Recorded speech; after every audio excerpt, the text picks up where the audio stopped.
Goeienaand en hartlik welkom by nog 'n episode van Praag TV. Nou, vanaand se onderwerp is: hoe lank gaan die DA nog die ANC ondersteun? Voordat ons daarby kom, herinner ek u net graag daaraan om op die kanaal in te teken as jy nog nie so gemaak het nie. Gee ons sommer 'n opduimpie hier en daar. Dit kan net help. Nou ja, hierdie naweek was daar, ek dink dit was, Saterdag was daar 'n perskonferensie van die DA waar hulle sou aankondig dat hulle gaan uitstap uit die regering van nasionale eenheid, maar dit het toe nie gebeur nie, tot die stomme verbasing van die meeste meningsvormers in die land. Onder andere was daar 'n voorblad berig, of daar is nie meer 'n gedrukte rapport nie, maar 'n rapport het 'n tamelike uitvoerige berig daaroor gehad, en dat hulle almal verwag het, en daar's ook vir hulle gesê, dat die DA gaan nou uitstap uit die regering van nasionale eenheid. Maar my eie siening is, dat ek dink die DA wil graag eintlik die ANC ondersteun. Hulle wil hulle help regeer, hulle wil hulle regering verbeter, en hulle wil die land nog in die greep van die ANC vir baie jare lank hou. Voordat ons verder daaroor uitbrei, wil ek hier egter weer eens net kortliks daarop attent maak van ons boek wat nog steeds te koop aangebied word, Hart van Duisternis, die novelle deur Joseph Conrad, wat uit Engels vertaal is in Afrikaans. En ek gaan nie verder daaroor uitwy nie, behalwe om jy daarop attent te maak dat daar 'n resensie verskyn in Netwerk 24, so aan die begin van Mei, die 9de Junie, 9de Junie. Ek gaan dit net hier op die skerm plaas, dis die eerste deel daarvan.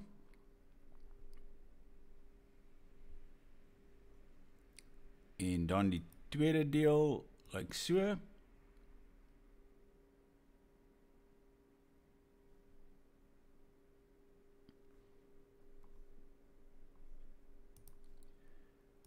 En ja, jy kan dan die video net daar tot stilstand bring en die resensie lees, is nie baie lank nie, en besluit of jy belangstel om die boek aan te skaf of nie, en ek plaas weer eens die skakel na die bladsy waar jy dit kan koop, baie maklik, hierso in die beskrywing van die video, en jy ontvang die boek binne 24 uur landwyd.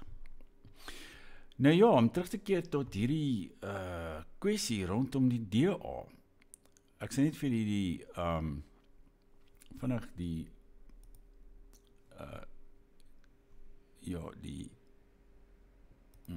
berig en rapport, of dan nie rapport gedeelte of afdeling van Netwerk 24 wys.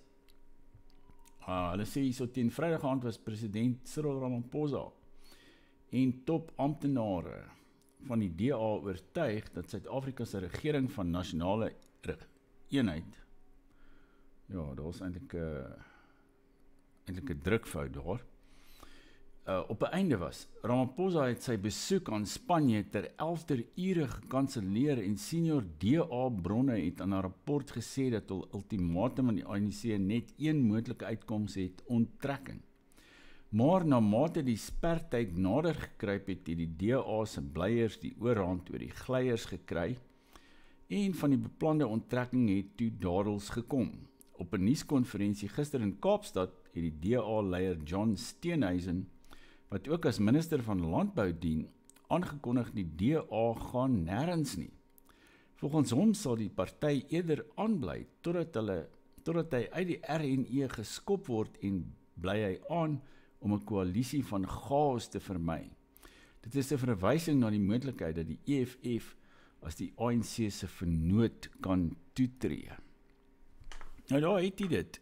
Die DA, jy weet, is hierdie gogga maak vir baba bang speletjies wat die DA speel met die ANC. Nou gaan hulle die regering van nasionale eenheid verlaat, maar dan gebeur dit skielik nie. En ironies genoeg het hulle aangekondig dat die enigste maatreel wat hulle teen die ANC gaan neem, behalwe daar's nog 'n vaartregiment van 'n mosie van wantroue ook, gaan wees dat hulle gaan nie deelneem aan hierdie veel besproke, veel geroemde nasionale dialoog van die ANC wat 720 miljoen rand gaan kos nie. Nou ja, of wat maak dit saak nou aan die ANC of die DA daarin deelneem of nie? Hulle praat in elk geval elke dag met mekaar daar in die parlement. Hoekom moet hulle sê nog 720 miljoen rand uitgee om met mekaar in die openbaar te praat voor ander gehore of wat ook al, terwyl almal nou Kentucky Fried Chicken eet of ek weet nie wat nie. Jy weet, so dit is nie, ek dink nie dit is soos water van die ANC se rug af, van die een se rug af. Ek dink hulle gaan hulle daaraan steur nie, hoe genaamd. Maar dit is vir my 'n toonbeeld ook van hoe die liberalisme in Suid-Afrika en die kommunisme of marxisme is eintlik in een gestrengel. En ons weet dit uit die hele aanloop tot 1994 dat vele van die liberale figure het hand aan hand met die ANC teen die ou regering gewerk. Ek kan onthou, as jy dalk die stasiebom van 1965 kan onthou, dit is deur die liberale party gestel. Hulle was van die eerstes wat eintlik hulle gewend het tot stedelike terreur in Suid-Afrika. En agterna het die kommuniste en die kommunistiese party en die ANC hulle eintlik daarin gevolg. En hulle denke is hulle baie, ja, soos dit is in een gestrengel, veral hulle soort kritiek op Afrikaner regering, Afrikaner denke en ook op die ou boererepublieke.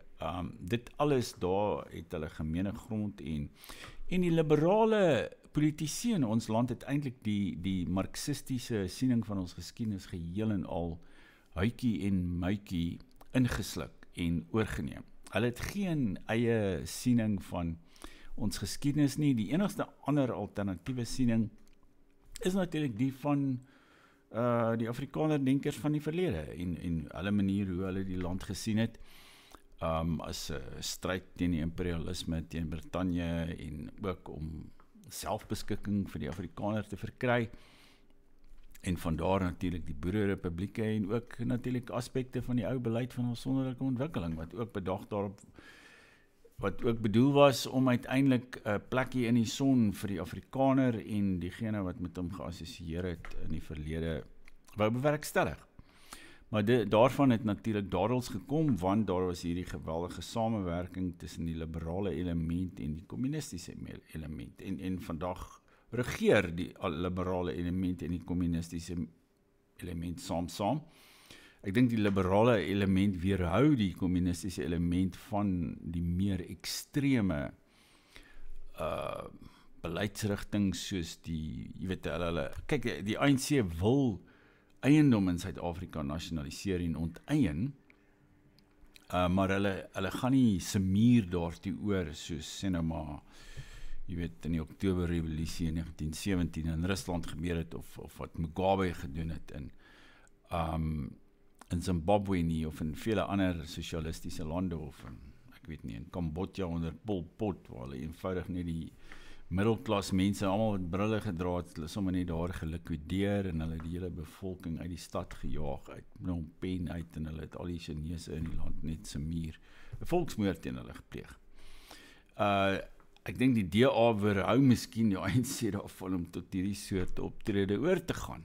Miskien, ek weet nie. Ek weet in elk geval nie oor watter magte hulle beskik om werklik die rigting van die ANC se regering te verander nie. Ek dink hier daar is 'n enkele voorbeeld eintlik waar die DA dit reg gekry het om enige beleidsrigting of enige stuk beleid wat die ANC wou implementeer waar hulle dit gekeer het nie. Alhoewel die ANC net 40% van die parlementslede in die parlement het. Hulle regeer eintlik asof hulle, wel, vele ander mense het dit al gesê, dat hulle regeer asof hulle oor 'n absolute meerderheid beskik. En daar's niks wat die DA doen om hulle eintlik te stuit nie. En ek dink hierdie dreigement, hulle is besig om, die DA is besig om wolf te skree.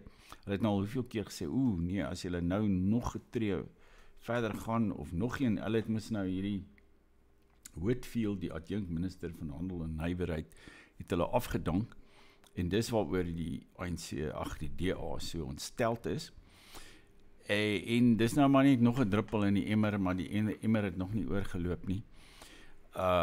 Ek dink nie daar's enigiets wat die ANC kan doen wat sal veroorsaak dat die DA uit die regering van nasionale eenheid stap nie, of dat hulle bedank, of dat John Steenhuisen nie meer minister van landbou sou wees nie, want ek dink, kyk, die politici in ons land, daar's so ou satiriese album van die Amerikaanse sanger Frank Zappa, wat hy oor die Beatles gemaak het, en die titel van die album was We're Only In It For The Money. En ek dink, as jy dink aan die algemene politikus in Suid-Afrika, hulle is daar om geld te maak, hulle is daar vir die geld. En jy weet, as jy 'n vet pos het as 'n minister of 'n adjunct minister, en jy weet, jy hoef net 5 jaar blykbaar in daai pos te wees, dan kry jy vir lewenslange pensioen agterna, en jy is op die wat parlementêre mediese fonds en al die tipe goed. Jy kan selfs 'n leiewaag gee vir die res van jou lewe. Dus ek dink nie, mense sê maklik nee daarvoor nie. Jy weet, want in ons land, dit is 'n bietjie soos, mense het beginsels, maar hulle kan baie maklik hulle beginsels verander. Jy weet, as jy nie van my, dis mos die ou grappie, as jy nie van my beginsels hou nie, ek het ander ook, wat ek vir jou kan wys, jy weet, so. Ja, ek dink nie daar is enige hoop dat die DA gaan bedank, of dat daar 'n moesie van wantroue gaan wees, of jy weet dat daar een of ander groot verandering gaan kom nie. En ek vermoed ook dat die mense wat die DA finansiëel ondersteun, kyk, voor die afgelope verkiesing was daar iets soos 55, die DA het skenkings van iets soos 55 miljoen rand ontvang, maar die meeste van al die partye was, ek dink die ANC het maar iets soos 16 miljoen rand se skenkings ontvang, maar dis maar net waarvan ons weet. Ek weet nie van of daar ander moonthede ter wêreld in Iran en wie ook al wat vir hulle geld onder die tafel deurgegee geskenk het nie, maar die DA het amptelik by verre die meeste geld gekry. En daar is 'n soort skool van denke in Suid-Afrika wat meen dat die ANC en die DA moet saam regeer, want dit is natuurlik wat die DA ook sê in hierdie verklaring van hulle en hulle praatjies ook by die nuuskonferensie, dat hulle wil 'n koalisie van chaos in die land vermy. En dit sou dan 'n koalisie wees van die ANC en die EFF, of die ANC en die MK-party van Jacob Zuma. Maar ek wonder of daar werklik ek dink dieselfde magte wat tans, sê dan maar buite die parlement en buite Suid-Afrika ook, soos die FSA, dieselfde magte wat die ANC in toom hou, om nie heeltemal oor te gaan tot 'n soort radikale kommunistiese revolusie nie, gaan nog steeds daar weer. Wees al is Malema in die kabinet. Hulle gaan nie kan maak wat hulle wil nie. Trouwens, die Amerikaners sal hulle net daar so in die bek ruk, as hulle links en regs begin onteien en wat ook al. Hierdie land is anders as Zimbabwe, is hy finansiëel baie kwesbaar. Jy weet kyk, ons weet dat die Amerikaners Trump kan met een pennehaal kan hy bepaal dat Suid-Afrika dan nie meer, dat Suid-Afrika, geen Suid-Afrikaanse bank vir regering, vir reservebank of wie ook al, kan meer 'n enkele dollar verhandel nie. En dan sal die ekonomie binne 'n week tot stilstand kom. So, jy weet, die ouens van buite af kan hierdie ou landjie maar eintlik manipuleer, net soos hulle wil, soos hulle al gemaak het in die verlede. Dus ek weet nie of, as Malema nou minister van landbou sou wees, of wat ook al, in plaas van John Steenhuisen, of het werklik so 'n groot verskil gaan maak nie. En dis, jy weet, soos ek sê, dis maar 'n speletjie van gogga maak vir baba bang, en dit stel uiteindelik net die oomblik van waarheid om mekaar uit. Ek dink dit is die groot probleem. Ons kan nog ons is nou al 30 jaar in hierdie sogenaamde bedeling in. Daar was 'n vorige redakteur van 'n rapport met wie ek redelijk bevriend was. Ons was boesemvriende nie, maar ons het mekaar van tyd tot tyd gesien. En hy het 'n tamelik goeie ding van my ook gehad. Dit was, ek dink hy was Dr. Isaac de Villiers, of soos hy gesê, de Villiers. Ja, hy het my self gekorrigeer op my uitspraak, hy was die Franse uitspraak oor. Maar in elk geval, hy het gepraat van, hy het een keer vir my gesê, ek dink hy het dit ook eers geskryf, hy wil nie 'n varkwagter by 'n bedeling wees nie. Nou, ons is almal varkwagters by 'n bedeling, jy weet, ons wag, ons sit en wag vir iets om te gebeur, maar jy weet, dis is daai drama van Samuel Beckett, wat was dit, ons wag, ja, Naomi Morgan van die Universiteit van die Vrystaat, sy het so 'n jaar of 2 gelede, het sy dit in Afrikaans vertaal vanuit Frans, want dit was oorspronklik 'n tweetalige ding, wat hy geskryf het, maar daar was 'n Franse weergawe ook, van En attendant Godot, of in Engels was dit Waiting for Godot, in Afrikaans is dit, ek dink, wagtend, of ons wag op Godot, wagtend op Godot. So ons wag op Godot, jy weet, Godot kom nie, ek weet nie, jy weet, die oomblik van waarheid gaan nooit aanbreek, dat ons regtig kan sien, wie en wat is hierdie ANC monster wat ons regeer nie. Dit alles word so 'n bietjie afgewater en uitgestel, en dit raak jy weet, die beeld van natuurlik, die cliché beeld van die padda in die water, in die pot, wat stadig aan gekook word, dis wat geld. Jy weet, en hierdie politici, hulle hou partytjie en vlieg rond en bly in 5-ster hotelle en gee ons geld uit. Hulle het nog baie tyd om te besluit of hulle nou regtig, jy weet, gaan oorgaan tot 'n revolusie of nie. Intussen hou hulle die ding net so 'n bietjie tussen die boom en die bas.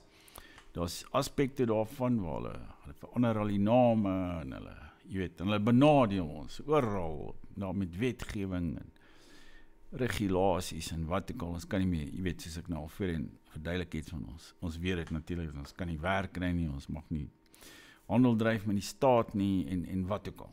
Maar hulle het nog baie tyd daarvoor, en ek is bevrees, hierdie soort houding van die DA, dat hulle wil, jy weet, hulle wil die ANC so 'n bietjie in toom hou.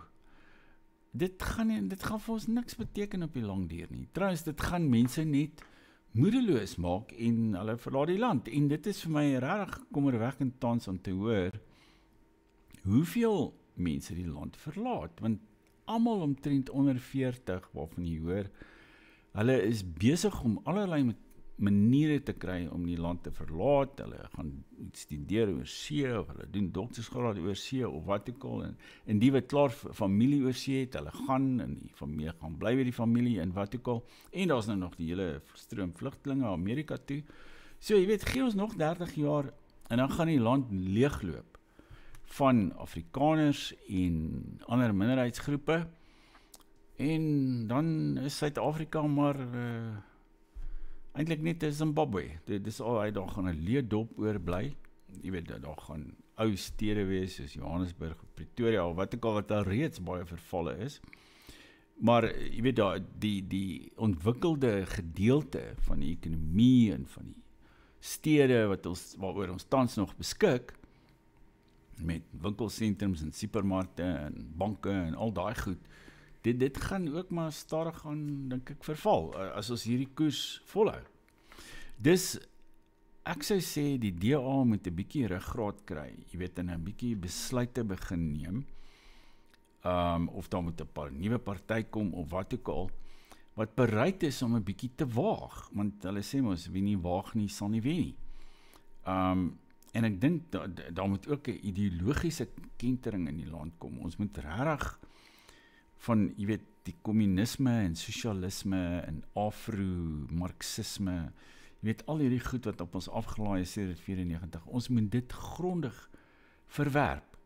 En, jy weet, ons moet 'n nuwe ideologie kry, wat voorsiening maak vir 'n diverse samelewing, 'n diverse etniese samelewing, en ook vir selfbeskikking vir die volkere en groepe in ons land wat dit wil hê. En dat daar sekere areas van die land moet veilig wees, waar mense dan hulle eie ding kan doen, waar hulle eie veiligheid en gesondheid en wat ook al kan bedryf. Ek dink dis vir ons die enigste uitkoms hier, dat daar 'n soort van mededinging tussen bepaalde streke in die land moet wees. 'n bietjie soos die, federale of konfederale stelsels soos in die VSA of Duitsland of Switserland of waar ook al. Ek dink, maar daar's tans nie eintlik enige party wat dit doelgerig nastreef nie. Vryheidsfront miskien in 'n mate, maar ek weet nie, ek dink die Vryheidsfront is ook maar gekoopteer deur die hele stelsel daarso in die parlementêre stelsel daar in Kaapstad. En hulle is ook maar op die soustrein, soos hulle almal. Daar's nogal interessant van hierdie partye wat Wes-Kaapse onafhanklikheid wil sien, wat die Cape Party of die Kaapse onafhanklikheid nastreef. En hulle is ook bekommerd daaroor van hierdie instroming van Khoisas na die Wes-Kaap toe. Want die DA, die enigste ding wat tans nog in sy gunst stel, is dat hy in die Wes-Kaap provinsiaal regeer, en in die Wes-Kaap, die paaie is beter in die hospitale en klinieke is bietjie beter as sê nou maar hierbo in Gauteng of in die Vrystaat of Noordwes of waar ook al. Maar hulle gaan daardie voordeel verloor binne die volgende 10 jaar as daar genoeg Khoisas ingestroom het Wes-Kaap toe. En hulle gaan hulle eenvoudig dan net uitstem en ANC stem, verseker. En daar's van die mense daaronder in die Wes-Kaap wat dit natuurlik besef en wat die DA voor stop probeer kry daaroor, dat hulle nie hierdie migrasie stuit nie, want as jy nie die munisipale bywette begin toepas, dat van hierdie migrante, daar was mos 'n hele storie, die een persoon het ek vergeet nou sy naam, van die Cape Party of wat ek al het sê, hierdie term migrant gebruik in die Kaapse Stadsraad, en toe die DA hom laat uitsmyt.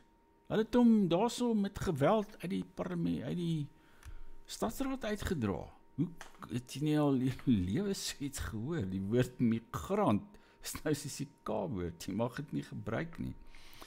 Jy weet, dit word wêreldwyd gebruik. So hierdie migrante wat daar instroom, hulle gaan uiteindelik die DA se hele provinsiale magsbasis wegkalwe, en die DA stimuleer dit ook, hulle moedig dit aan, want hulle bou huise vir hierdie instromende migrante, en hulle laat toe dat hulle oral plak net waar hulle wil, in Houtbaai, of daar by die lughawe, of wat ook al. So ek is bevrees, die DA gaan ons nie red nie, en hulle gaan maar net aanhou om die ANC te ondersteun. En ek weet nie vir hoe lank nog nie. So dit maak my maar baie pessimisties oor die formele partypolitiek en parlementêre politiek in Suid-Afrika. Ons wag eintlik op 'n soort Deus ex machina. Ek dink dit was Trump aanvanklik, maar ek weet ook nie of Trump regtig ons redding gaan wees nie. Alhoewel het 'n paar dingetjies gedoen wat nie te sleg is nie. Maar ons moet aanhou dink oor die pad vorentoe. Nou as jy tot hier geluister het, dankie vir die belangstelling, en teken gerus op die kanaal in, en kyk ook na Hart van Duisternis, en dan volgende keer maak ons weer so. Totsiens.